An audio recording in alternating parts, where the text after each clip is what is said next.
In the northern refugee camp of Jabalia, food shortages are ever more acute.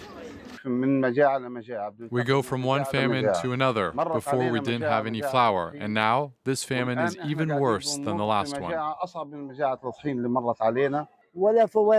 There's no fruit, no vegetables, nothing. All the UN and other NGOs are offering us is canned food. That's what people have been eating here for 8 months now.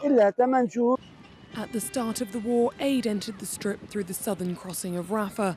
But since the city became the focus of Israel's ground offensive, the border crossing with Egypt has been closed, and aid organisations are scrambling to send convoys through the other available crossings, such as the northern Erez crossing, through which some fuel supplies have entered, and southern Kerem Shalom, an aid route compromised by fighting in nearby Rafah.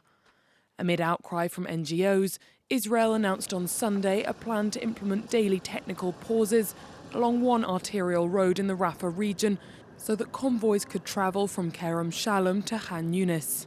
But the United Nations say the measure is yet to yield results. Overall, we, the UN, can say that we did not see an impact on the humanitarian supplies coming in since that, I will say, unilateral announcement of this technical pause. UN officials said that out of 60 lorries sent along the route on Tuesday, 35 were intercepted by armed men looking for smuggled goods. As local police forces have become targets of the Israeli offensive, many now refuse to serve, and humanitarian convoys are not protected as they once were.